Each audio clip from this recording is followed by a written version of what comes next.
Family. Family is defined as a group of people connected by blood or marriage, yet this definition cannot begin to surmise the depths of a family's bond to one another or to future generations. The scope of family does not end with a chartered family tree, or with a list of dates and places. Families are a collection of loves, losses, and experiences. Families are not merely names. Families are faces, stories, places, and memories. Every family has a story to tell. This story is the story of the Nolan family.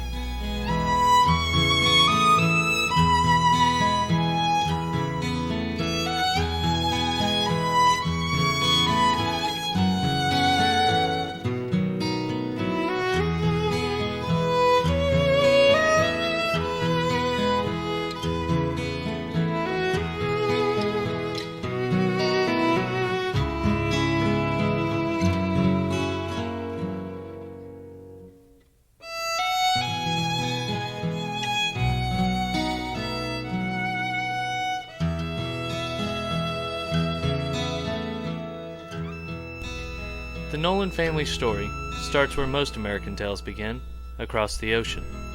On the southeastern shore of the Emerald Isle, in the small county of Waterford, a young man named John Nolan looked across the ocean and dreamed of a new life.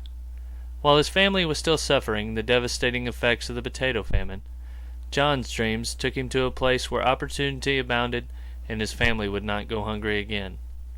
America called this young Irishman, and John boarded a ship sailing west in the spring of 1862.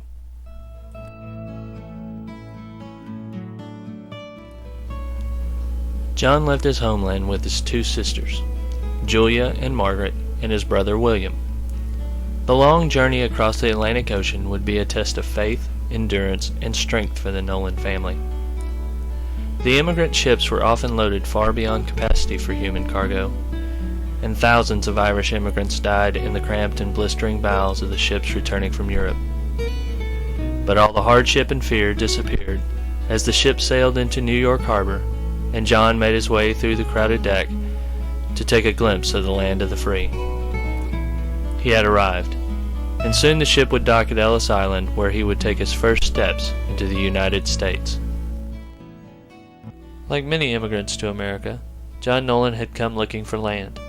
In the late 19th century, land was still plentiful in the United States, but he would have to go west to find it. He first traveled to the Midwest and then to the Southwest. By 1875, John Nolan had made his way to the Lone Star State. Laying down his roots in the central portion of the state, John found the land in Milam County to be agreeable for farming. Nestled in the rolling hills between the Little River and the Brazos River, John Nolan and fellow Irishman John Jones planted the seed for the town that would be known as Burlington. At its beginning, the town was simply known as the Irish Settlement, but in 1885, the name was officially changed to Waterford in honor of John Nolan's home in Ireland. But this name would not last long. Due to confusion of postal delivery with the settlement of Weatherford, the town's name was changed in 1887 to Burlington, fittingly the hometown of the postmaster at the time. John and his wife Catherine raised 5 children on their farm in Burlington, 3 boys and 2 girls: Thomas, John, Julia, James, and Lizzie. Julia married Tom Duffy in 1906. Her sister Lizzie never married, and little is known about the oldest sons, Thomas and John, except that they apparently had no children. This left James, the youngest son, the responsibility of passing on the Nolan name. Little did James know what a daunting task this would be.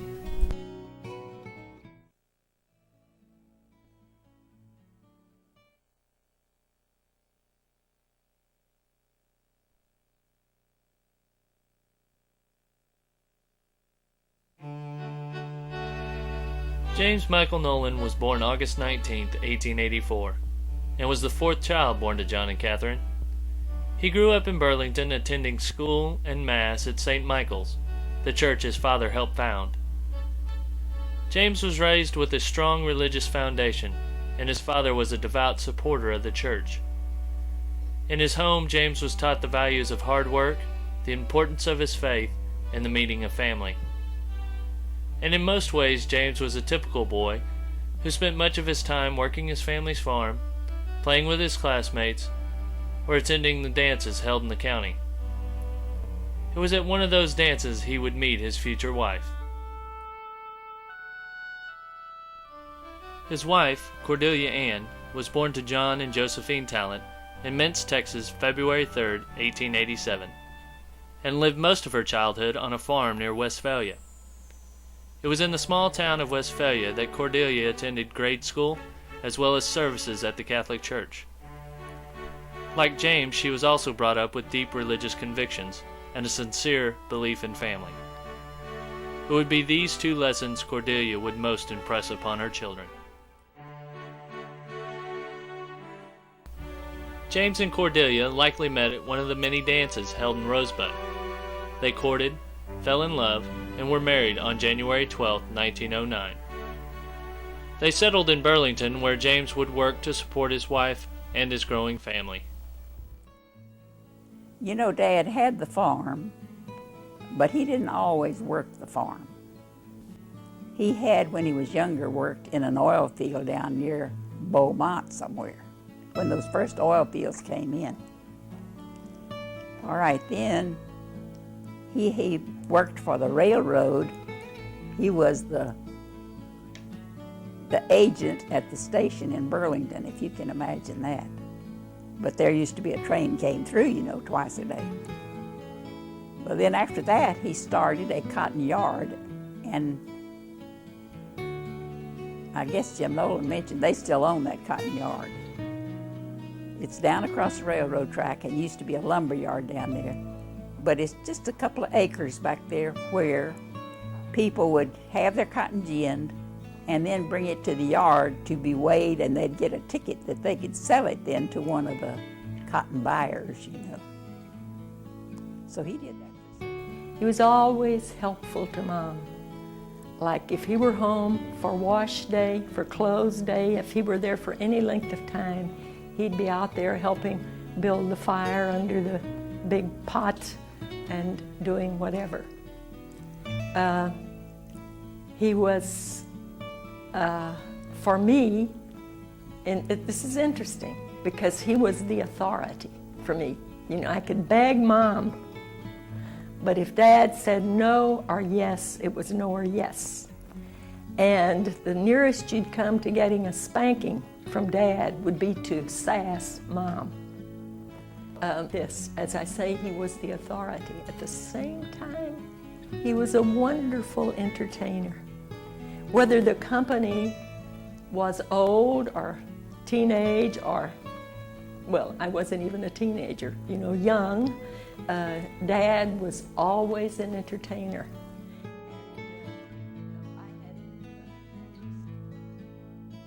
It's wonderful, you know, he'd play the fiddle or he'd play something on the piano, or he'd see, we had games, you know, and we just had a good time. He was great for that.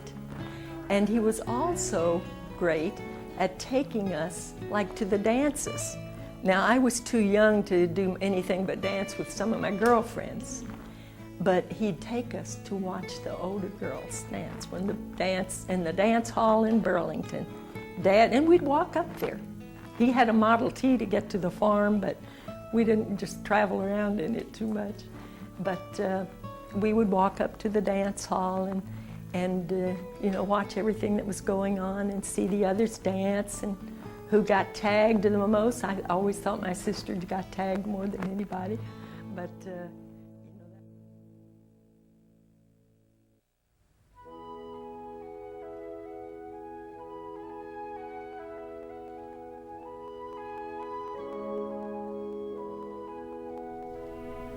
From her first child to her last grandchild, Cordelia would simply be known as Mama.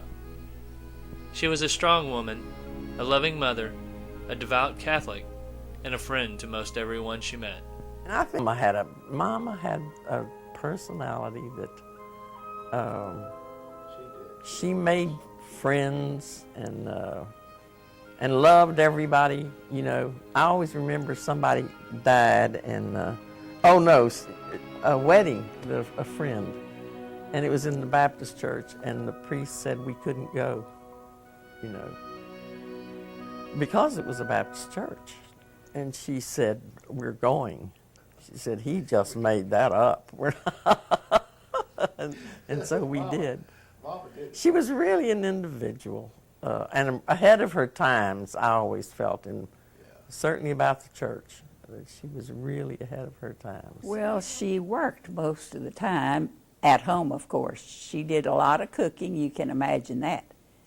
We didn't have just toast and coffee for breakfast. We had real breakfast, and that's every day. We'd have either bacon or sausage and a platter of eggs, not just, you know, everybody helped themselves. We had a long kitchen table that we could all sit around, and I'm talking about when there was a table full of us. But she cooked that breakfast. And she did a lot of sewing, you know, with girls.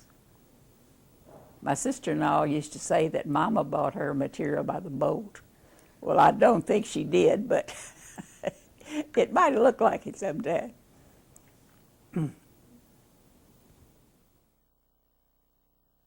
When I discipline, I mean, in those days, if you were a smart mouth, you know, you would get slapped, right? It wouldn't take many of those for you not to be a smart mouth. And then the other thing, though, the worst punishment was if you did something and you were going to get a spanking. She would say, "Go and cut a switch off the peach tree." And you'd have to go and cut your own switch. And no matter how little you made it, it would still sting. Mama was very jolly, but worked like mad. She was very popular and well liked by all. She was sought out for information about illnesses and treatments, and for her recipes. She also translated for the German people in Burlington. May, Nolan, Brandon.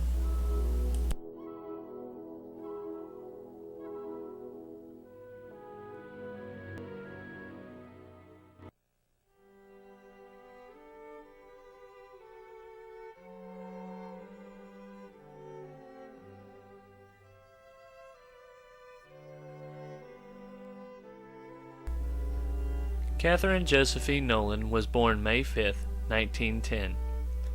She was named for her two grandmothers, Catherine Nolan and Josephine Talent, but she would be known all her life as Cap.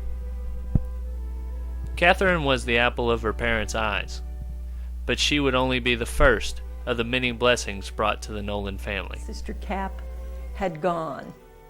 Now, she would have been, by now, she'd have been, Ruby is 87, she'd have been about 90. So she was a good bit older than I. And so, you know, if she left it, I probably was 6 or 7 or 8, something like that. I haven't figured that out. When she, well, first of all, she went to boarding school in Galveston. I'm sure someone has told you that Dad sent all of the girls down to me, to Catholic high schools. And so she was in Galveston, and then she went to Dallas, where she had a job in Dallas, and I'm presuming she was a secretary. So I didn't see her much. Well, with Cap, I do remember one incident because I used to suck my bottom lip like this. And she said, now see, I was only 9 when she died too. And so she said, if you stop doing that, I'll give you a really special present. So I don't know how long it took me to really stop. But she brought me a little set of china that I still have. No, that Kathy has, because I passed it on to Kathy.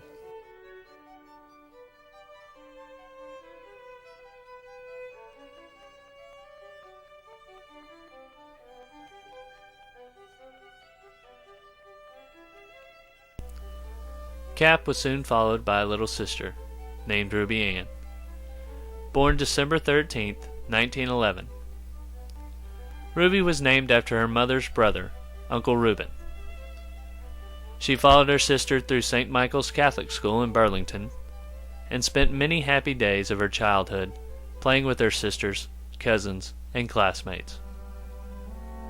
But after she reached her final year of school at St. Michael's, Ruby went away from home to finish her education. My oldest sister went to Sacred Heart in Galveston. That was Cap. And then I went to St. Agnes. We had Dominican sisters in Burlington. And so I went to St. Agnes here in Houston. And I went for 2 years. Now I had to stay 2 years because they said my physics and math weren't good enough, so so I had to stay 2 years. After finishing school, Ruby returned to Burlington and was the first Nolan girl to be married. I had been working that day on the farm, and here I come in, had on a jumper and a bonnet, you know, and here was Jim there all dressed up, ready to go to the show. I always hated that. Mr. Busker played the organ there for 50 years in Burlington. He was the organist. That was Jim's dad. But Jim never had belonged to the choir until that year his dad talked him into coming to join the choir because he liked to sing too. So he did. And we were at the same time working with someone who worked with the American Legion and had programs for American Legion. That was Ed Hess, another guy that was kind of in charge of singing and stuff, you know. So Jim was going to sing at one of these programs that Ed was arranging for, and I played the piano, so I let him a few times and helped him with his song. So then he asked me one day if I'd go to a movie with him, and I said, "You don't need to take me to a movie just because I'm helping you with this music." Well, he wanted to go anyway, so of course we did. That started the, what'd you call it, romance.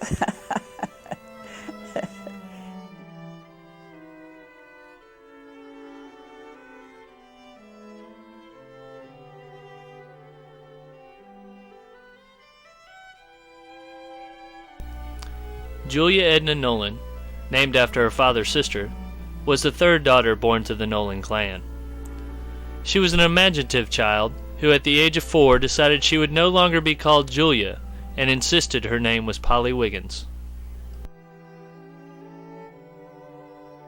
No, but Polly was always kind of a nickname for Julia, in some places. But the big thing was that my dad called her Polly, that she was the one that talked all the time.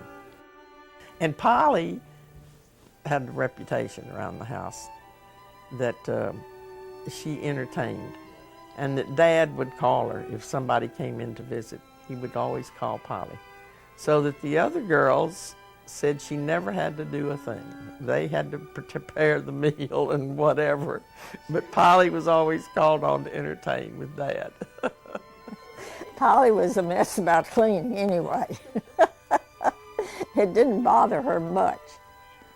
And even after she married and moved over to the first house they were in, I'd go over and I'd start cleaning, and she'd say, "That's not going to run off, just leave it. We're going to go so-and-so."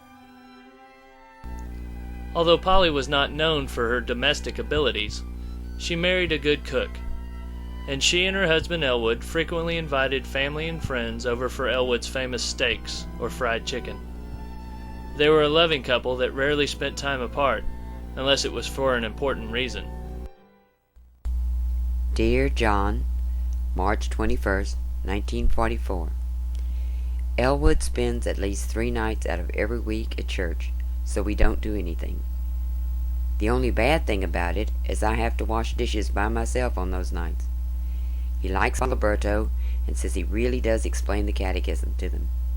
In fact, I'm going to have to start studying to keep up. He is forever trying to trip me up. If he isn't careful, I'm going to have Rabo give him a lecture. I'll get even with him then. Love, Polly.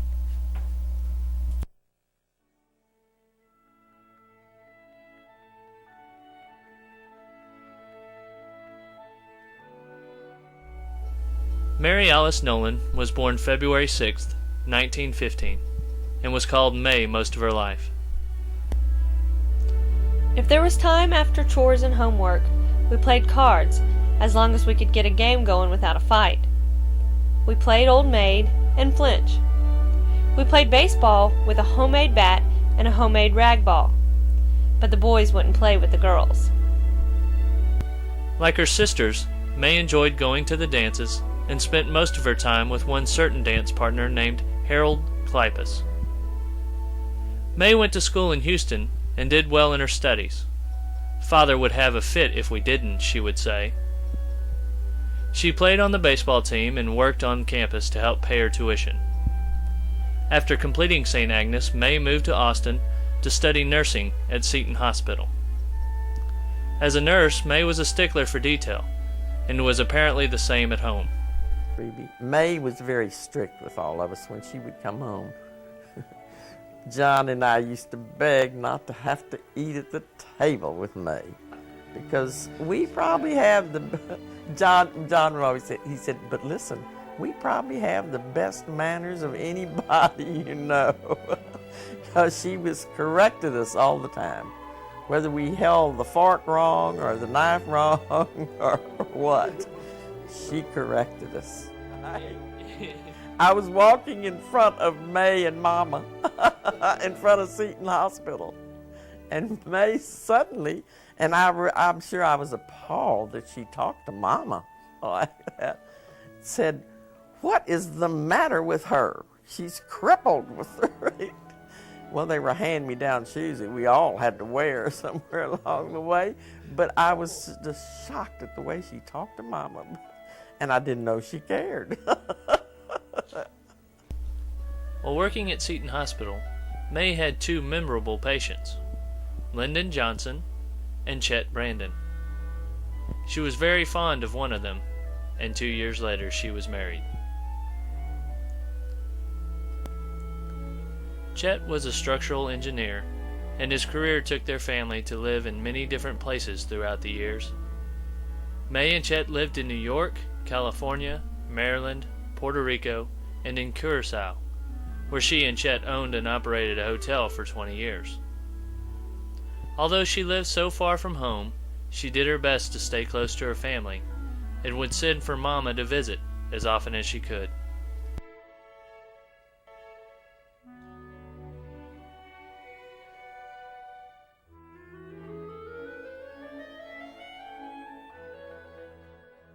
Frances Elizabeth was the fifth blessing brought to the Nolan family on October 29, 1916.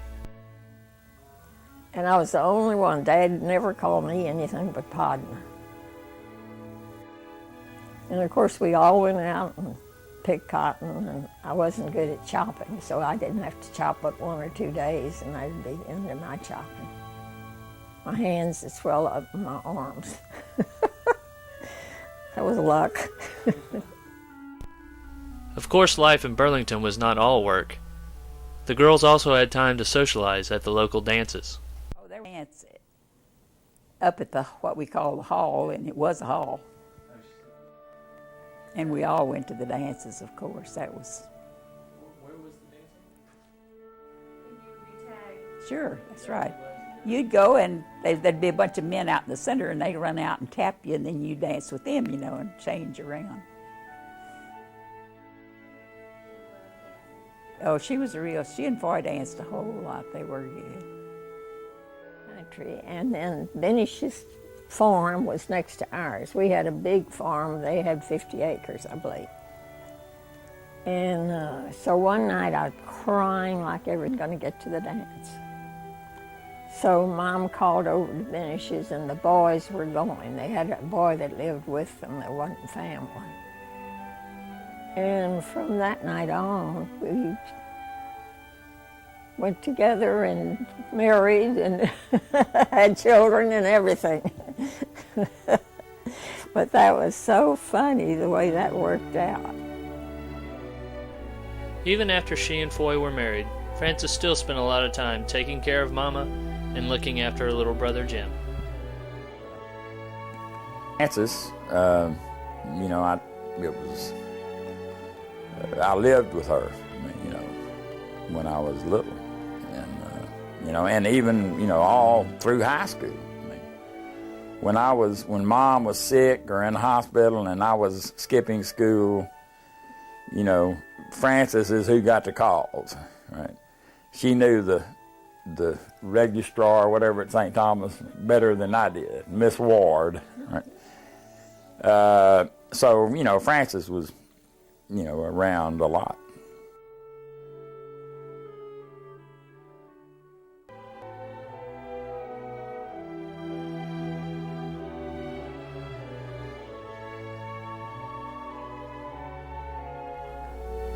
Agnes Bridget Nolan was born February 1st, 1919. Like her sisters before her, Agnes attended St. Michael's Catholic School in Burlington. She loved to play outdoors, and in a house full of girls, Agnes stood out as a bit of a tomboy, but a tomboy who grew into a lovely young woman. And Agnes was real pretty and real sweet. I always remember that about Agnes. Do you? From when you got in the family? Real sweet gal and really a pretty girl. And when did she move off? Well, then when she married, she moved to Minnesota. And that was still during wartime.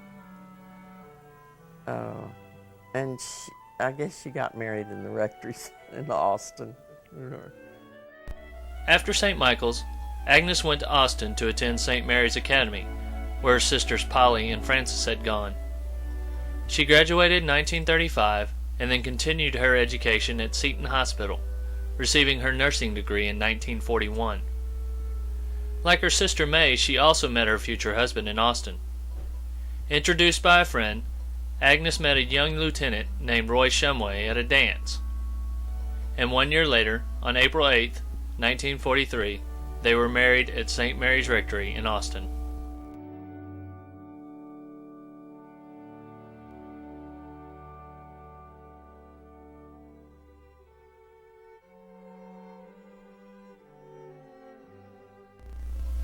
Josephine was the seventh born in the Nolan family, and although she was never short on sibling companions, one of her best friends as a child was the one that carried her around the most. Of course, John was way too young to ride the horse, and I was the main one, the main benefactor of that horse.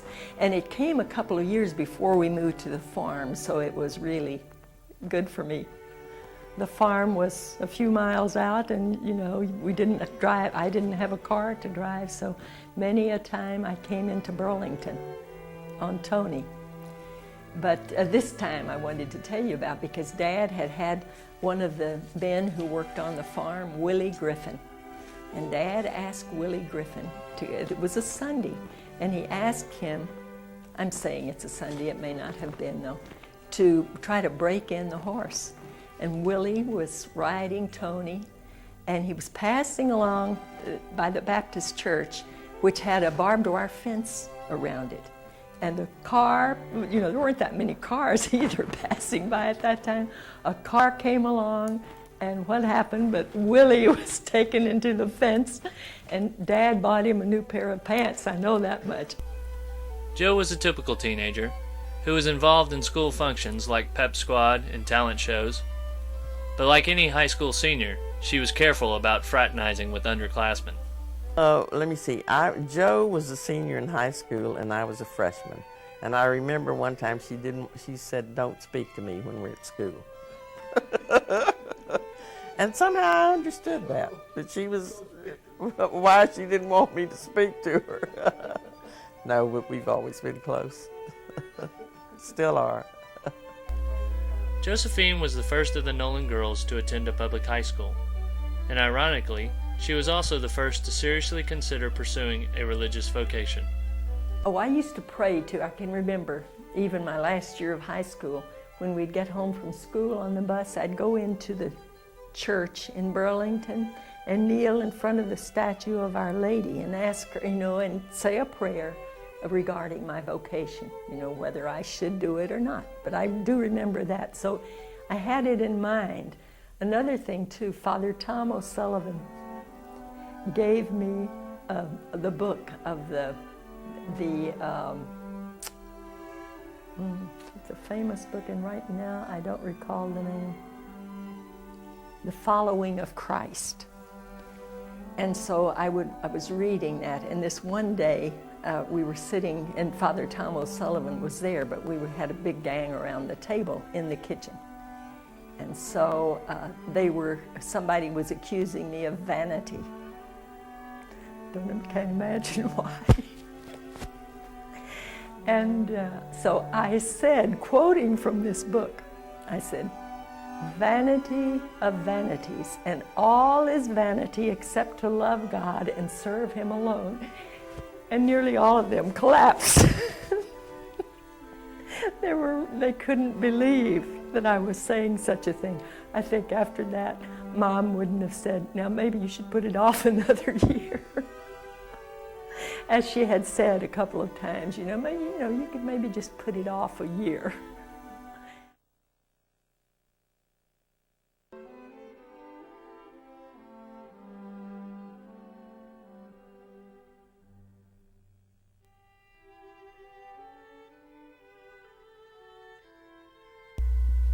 Pauline Ruth Nolan was born June 7, 1924, yet another blessing for James and Cordelia. However, with 8 girls for Mama to raise and chores to be done, she needed some help. I was always Polly's girl. But do you know something? I was 2 when John was born, and Mama said to me, "Now from now on you have to be Polly's girl." And I never forgot that. I think I didn't like that idea that I was just being given away. But Polly was sure good to me. And I really was her girl. She would have dates and she'd make them take me to Rosebud to have an ice cream before they went wherever they were going. She really was so good to me. After Pauline finished the 6th grade, the school in Burlington closed, and Pauline began riding the bus into Rosebud. After graduation at Rosebud High, she attended business school at St. Mary's Academy in Austin. By the time she completed her degree, it was wartime and Pauline wanted to be where the excitement was. So she left Texas and moved to Washington, D.C. to live and work. While she was in Washington, she met a handsome young medical student named Tom Frank. They courted, married, and then moved back to Texas to be close to the family. Little, but but she was a senior or whatever in high school, and she was busy and had a lot of activities, and and then Pauline's helped me out tremendously through my life. I mean, she's as I got older, she's done just many things for me that I don't think anyone else could do. Right? And she's kind of, I think she's kind of the rock of the family. So that's.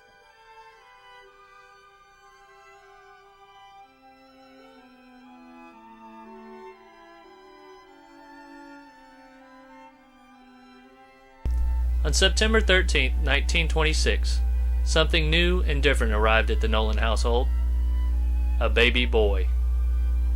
John Edward Nolan was quite a novelty in the house full of girls, and he was never starved for attention from his doting sisters. As a boy, he also went to St. Michael's until it closed, and then attended Rosebud High, where he excelled in all endeavors. By 1943, his senior year in high school, the U.S. was deeply involved in World War II, and John Ed, at the age of 17, wanted to enlist in the service. But being underage, he needed a letter of recommendation to join up. March 13th, 1944. To whom it may concern, I hereby certify that John E. Nolan is of good moral character, president of our senior class, captain of our football club, congenial and respected by other students, and accurate in his decisions. Signed, L.A. Holmes. With his letter of recommendation, John joined the Navy and boarded his first ship in New York City. In New York, right? In New York City, and they took it all the way around through the Panama Canal. down and then out to the Pacific, and they were on the way. But an interesting fact was that he was in New York City the day that the Germans surrendered, the day that Europe surrendered. When John returned home in November of 1946, he moved his mother and his brother Jim to Houston, where some of the family had relocated. He worked hard to fill the shoes of his father, who had died years before, by supporting Mama and looking after his brother Jim. Besides my mother, he was the one that's responsible because, you know, he supported us. I mean, we moved to Houston, he supported us. I went to service, and I sent money home every month. But, you know, then he, you know, besides taking care of me when I was a teenager or letting me borrow his car and all that, I mean, he took care of everything, and but he basically provided the support for us. But John was the only person in the world that I could really trust with everything. I mean, I could talk to him about anything, tell him what I was doing, tell him what was going on, and was just, you know, a total comfort. And as I say, I think that, you know, he would have done extremely well if he hadn't had to take care of Mom and I. I mean, I think he did do really well with his life, but I think he was really smart, and you know, and I miss him a lot.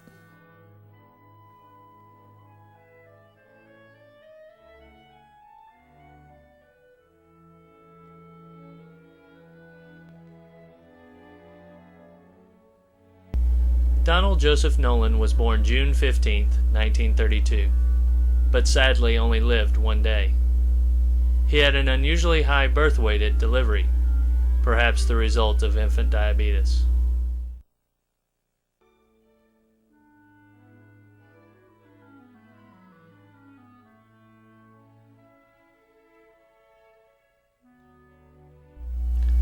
James Michael Nolan was born March 16, 1934, and was named for his father, who had passed away 8 months before he was born. He spent most of his childhood in Burlington, where he stirred up as much mischief as any young boy might. So, you know, one day I went into that bedroom behind him, and I think somebody was with me, maybe Ray or John, I don't know. And so everybody, because everybody would go by and say, "Hello, Mr. Talent," you know, he said sitting up here. So I was in this bedroom behind him. I said, "Hello, Mr. Talent." He said, "Hello, boy. Who is that?" I said, "You know, it's the Yankee boys, you know." So he said, "Oh, where are you going?" And I said, "We're going down and enlist, and we're going to go down and get in the Army." So he said, "Oh, well, you know, see you later." And, you know, and he never saw him, but I mean, he was just out behind him, and he didn't know. So anyway, so that night at dinner, at the dinner table, he was telling my mother that he said, "I talked to the Yankee boys today. Said they were going to go down, they were going to get in the service." And so I started laughing. and so, you know, he figured out real pretty quick what had happened, that had happened. He said, "Well, I didn't believe it, because I know the Yankee boys would scour all over the prairie before they went in the service." So, At the age of about 15, Jim and his mother moved to Houston, where Jim finished his education at St. Thomas High School. Oh, I always think about the time John was telling us. He sent Jim out to the convent for his math course that he had flunked, and it always amused John, because here Jim turned out to be a CPA and couldn't pass the classes in high school. I didn't there then. He had to go and find me. So So I had a job at the Navaway Theater on navigation. It was on navigation in 67th. And there was a pool hall, like, or kind of around in the back of the next building. So I got really familiar with the pool hall. So sometime when I'd get off work, I'd just slip over to the pool hall for a little while and maybe lose track of time. So John would come and get me. He didn't do it a couple times, and, you know, I got the message. He joined the Coast Guard in 1954 and returned to Houston 2 years later and began attending college at the University of Houston, graduating with an accounting degree. He was extremely successful in his business career, which included the co-founding of Dan Ray Incorporated, which sold MCI special technology to boost their net worth in the early days of operation. Thereafter, he served as chairman of both Telcom and DSC Communications. And although he was the chairman and CEO of two very large corporations, his most rewarding job title for the last 12 years has been Grandpa.